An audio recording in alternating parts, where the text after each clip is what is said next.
When I first opened my eyes, I thought I was dreaming. The ceiling above me was white and endless, glowing softly beneath the fluorescent light. I tried to move, to lift my arm, to blink, to call out, but nothing happened. My body lay still, frozen, as though it had forgotten it belonged to me. Panic fluttered in my chest, but even that was muted by the slow, rhythmic beeping of a machine nearby. Then I heard a voice.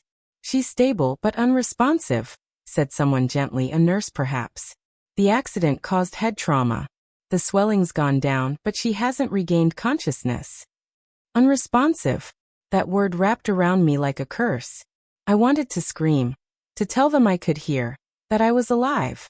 But my lips would not part, my tongue was heavy, and my lungs refused to obey. Moments, or maybe hours later, the door creaked open. Footsteps shuffled in. And then came voices I knew too well. My children. 3 weeks and still nothing, Eleanor said in her usual sharp tone. My eldest. Always practical, always impatient. The doctors say she might never wake up. My heart clenched. 3 weeks? I'd been lying here for 3 weeks? David's voice came next, low and hard. Then we need to start discussing the will. If she doesn't come back, there's no point keeping everything locked up. The hospital bills are eating through her savings. The will. My own son talking about my money as if I were already gone? I wanted to cry, but tears wouldn't come. "Don't talk like that," said Claire, my youngest. For a brief second, I felt a flicker of hope, until she continued, "At least not so loudly. The nurses might hear. But he's right, we have to be realistic. She wouldn't want us to go bankrupt keeping her hooked to machines." Bankrupt? I had built everything they had. After their father died, I sold my jewelry to pay for David's university fees. I worked double shifts in the library to keep Eleanor in college. I stayed up through nights of fever with Claire when she was 10. Every breath I took had been for them. And now, as I lay helpless, they counted what I was worth in dollars and property. The nurse came in and adjusted my 4-line. My children went quiet until she left, and then, like snakes in the grass, their voices returned. "Her house should go to me," Eleanor said. "I live closest. It makes sense." "Closest?" David scoffed. "You barely visit her. I've been managing her accounts for years. It's only fair I take the property." "You managing her accounts?" Eleanor's laugh was sharp. "More like draining them. You borrowed money twice last year." "Both of you are ridiculous," Claire snapped. "The house is old. Sell it and split the money." She'd want it that way. Sell my house. The cottage by the lake. The place where their father and I planted roses, where we celebrated every birthday, where I still kept his old rocking chair by the window. I wanted to scream until the walls shook. But all that escaped was silence. After a while, they left, leaving behind a trail of cold air and bitterness. The room fell quiet again, but my mind raced, full of betrayal. My heart hurt not from the accident, but from the truth I'd just heard.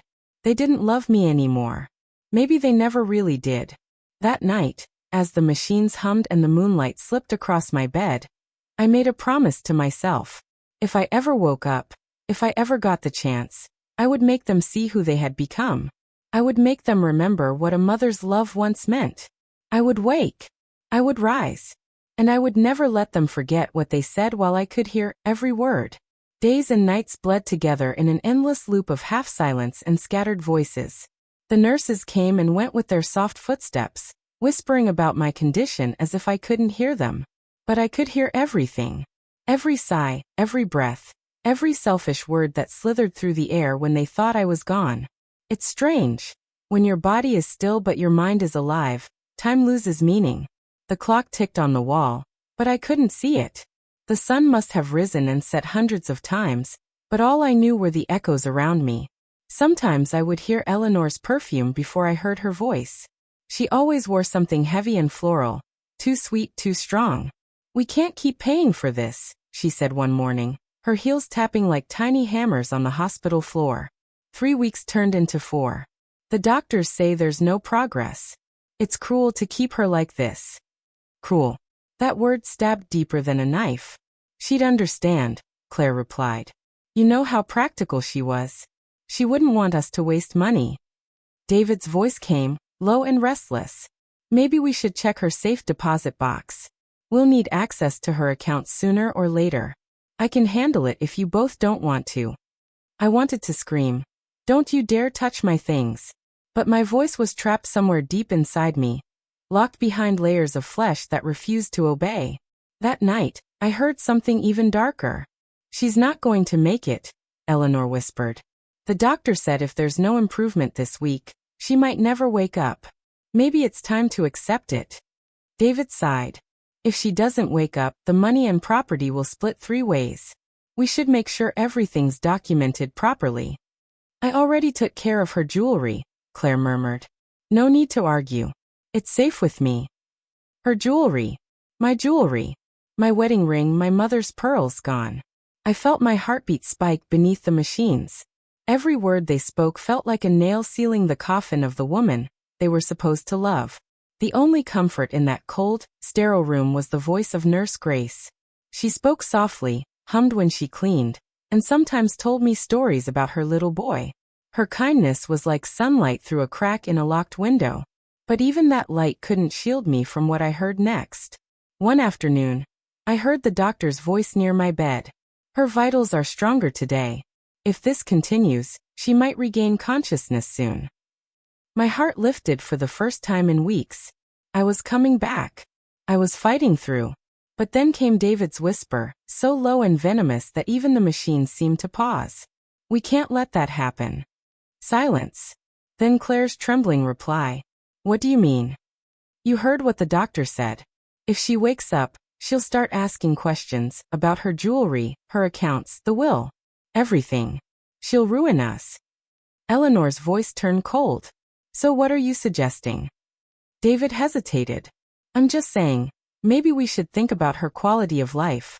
She wouldn't want to live like this. There are ways to make it easier for her. Peaceful. My blood ran cold. I understood what he meant. My own son, the child I had carried and nursed, was suggesting they end my life to protect their greed. I wanted to cry, to shake the bed, to make any sign, but my body betrayed me again. The machine beside me beeped faster. My heart monitor screaming the fear I couldn't voice. The nurse rushed in. Her heart rate spiking, she shouted. The siblings fell silent, pretending concern, pretending innocence. Mom, it's okay, Claire said, placing a hand on mine. Her touch was ice. You'll be at peace soon. Peace. That word tasted like poison. When they left that night, I lay there in the dark, trapped between life and death, vowing that if I survived, if I ever opened my eyes again, they would regret every word they had spoken beside my bed. They thought I was powerless. But they had no idea how strong a mother's will could be when fueled by betrayal. The first sign of life came in the form of pain. A sharp, flickering ache that spread through my fingers like fire racing along dry leaves. For a moment, I thought it was just another cruel trick of my imagination. But then it happened again. My finger moved. I wanted to weep, to shout, to let the world know I was still here. Every nerve in my body felt like it was being reborn. I fought for control, one breath, one twitch, one heartbeat at a time. When I finally opened my eyes, the world flooded back in harsh bursts of light and sound. The ceiling was still white. The machine still beeped.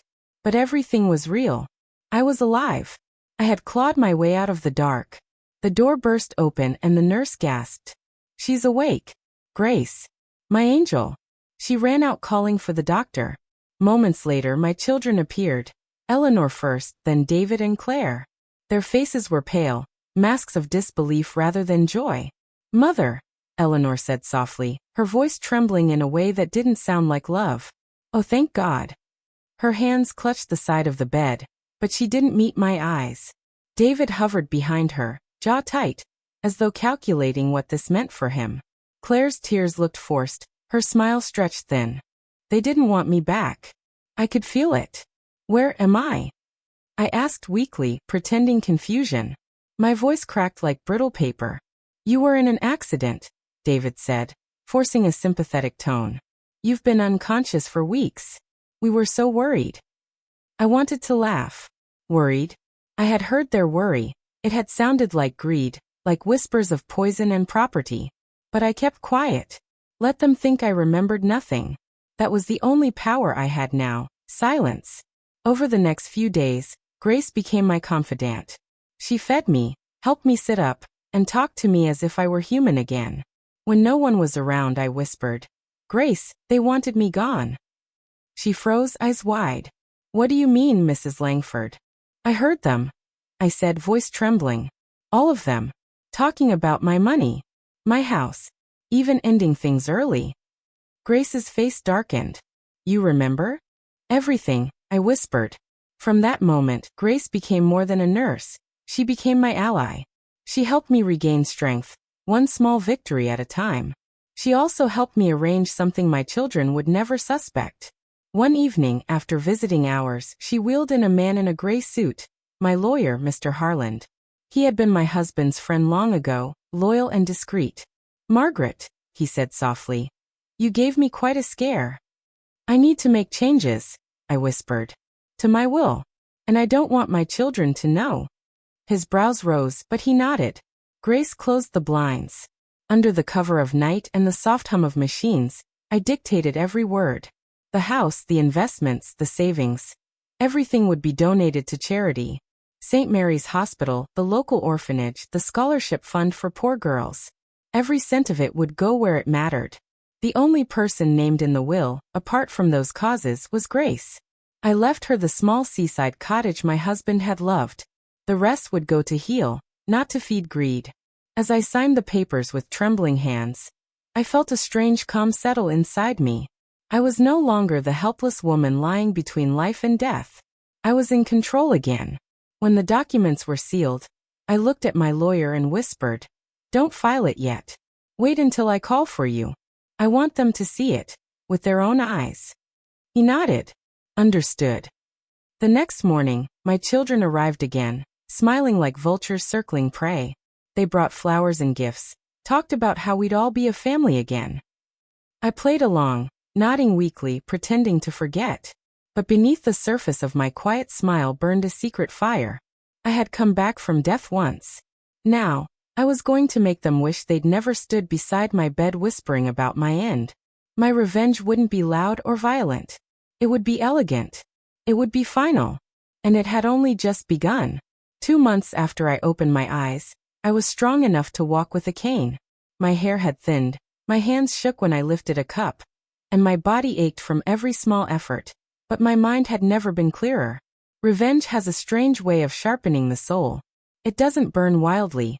It simmers, patient and deliberate, until the right moment comes. That moment arrived on a sunny Thursday morning. My children had planned what they called a celebration of recovery.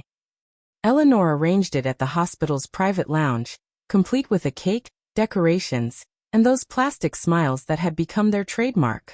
To them, it was an opportunity to make themselves look devoted, to play the role of loving children in front of the staff, and the lawyer they thought was coming to finalize my will in their favor. I let them believe every bit of it. Grace wheeled me into the room slowly. My children stood there, well-dressed and expectant. David wore his favorite navy suit. Eleanor had pearls around her neck, the same one she had stolen from my drawer while I lay unconscious. Claire greeted me with exaggerated warmth, her perfume thick enough to choke on. "Mother," she said brightly, "you look wonderful. We're so happy you're back." "Thank you, darling," I replied, smiling sweetly. "I have something important to share with you all today." David chuckled. "We figured as much. Mr. Harland called to confirm. You're updating your will, right?" I nodded. "Yes. I realized a few things while I was between worlds." Grace moved behind me, standing quietly by my chair. The lawyer entered soon after, carrying a brown folder. The siblings' eyes followed it like hawks. "Let's get started," Eleanor said too eagerly. Mr. Harland opened the folder and began reading aloud. The room's false cheer began to crumble with every word. "I, Margaret Langford, being of sound mind and memory, hereby revoke all previous wills and bequests." David's smile faltered. "And direct that all my assets, properties, and accounts be donated to charitable organizations, including St. Mary's Hospital and the Langford Scholarship Fund." Eleanor's hand froze around her wine glass. Claire blinked rapidly. What did you say?" Mr. Harland continued smoothly. Furthermore, I bequeath my seaside cottage and a small trust to Nurse Grace Whitfield, whose compassion and loyalty sustained me through my illness. For a moment, there was complete silence. Then chaos. This is a joke, David snapped. Tell me this is some kind of mistake. I smiled faintly. No mistake, Viv. Just truth. Eleanor's face twisted. Mother, you can't be serious. You don't know what you're doing. That nurse, she's taken advantage of you. Grace stood calm, her chin high. Mrs. Langford knows exactly what she's doing. I leaned forward slightly.